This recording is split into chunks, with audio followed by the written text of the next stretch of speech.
Hi ಎಲ್ಲರಿಗೂ ನಮಸ್ಕಾರ. ನಾನು ನಿಮ್ಮ ಪ್ರೀತಿಯ ಪುಟ್ಟಿ. ಸಿಂಪಲ್ಲಾಗಿ ಬಿಸಿಬೇಳೆ ಬಾತ್ ಹೇಗೆ ಮಾಡೋದು ಅಂತ ನೋಡ್ಕೊಂಬರೋಣ ಬನ್ನಿ. ಸ್ವಲ್ಪ ಹಸಿಮೆಣ್ಸಿನ್ಕಾಯಿ, ಕರಿಬೇವು, ಈರುಳ್ಳಿ, ಟೊಮೊಟೊ, ಸ್ವಲ್ಪ ಕಡಲೆಬೀಜ, ಗೋಡಂಬಿ, ಒಂದು ನಿಂಬೆಹಣ್ಣು ಗಾತ್ರದಷ್ಟು ನಾನು ಹುಣಸೆಹಣ್ಣನ್ನ ನೆನೆಸಿಟ್ಕೊಂಡಿದ್ದೀನಿ.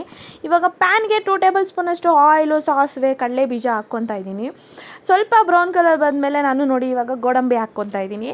ಗೋಡಂಬಿ ಹಾಕಿದ್ಮೇಲೆ ಸ್ವಲ್ಪ ಈರುಳ್ಳಿ, ಕಟ್ ಮಾಡಿ ಇಟ್ಕೊಂಡಿರೋ ಈರುಳ್ಳಿ ಮತ್ತು ಹಸಿಮೆಣ್ಸಿನ್ಕಾಯಿ ಮತ್ತು ಕರಿಬೇವು ಹಾಕ್ಕೊತಾ ಇದ್ದೀನಿ.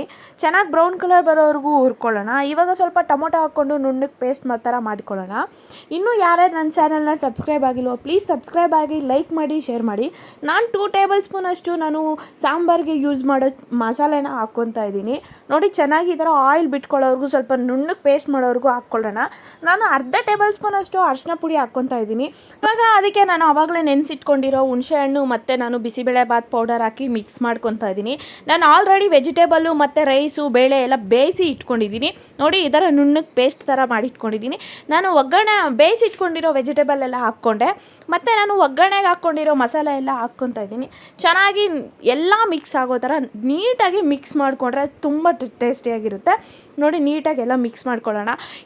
ನಾವೆಷ್ಟು ಮಿಕ್ಸ್ ಮಾಡಿ ಎಷ್ಟು ಇದು ಮಾಡ್ತೀವೋ ಅಷ್ಟು ಚೆನ್ನಾಗಿರುತ್ತೆ. ನೀವು ಇದಕ್ಕೆ ಒಂದು 2 ಟೇಬಲ್ ಸ್ಪೂನಷ್ಟು ತುಪ್ಪ ಜಾಸ್ತಿ ಹಾಕಿದ್ರೇ ಚೆನ್ನಾಗಿರುತ್ತೆ. ಲಾಸ್ಟಲ್ಲಿ ಫೈನಲ್ಲಿ ನಾನು ಕೊತ್ತಂಬರಿ ಹಾಕ್ಕೊತಾ ಇದ್ದೀನಿ. ಬಟ್ ಟೇಸ್ಟ್ ಅಂತೂ ಸಿಕ್ಕಾಪಟ್ಟೆ ಬಂದಿತ್ತು. ನಾನಂತೂ ಮಾಡಿಲ್ಲ, ನಮ್ಮಮ್ಮ ಮಾಡಿದ್ರು. ನೀವು ಒಂದ್ಸತಿ ಟ್ರೈ ಮಾಡಿ ನೋಡಿ.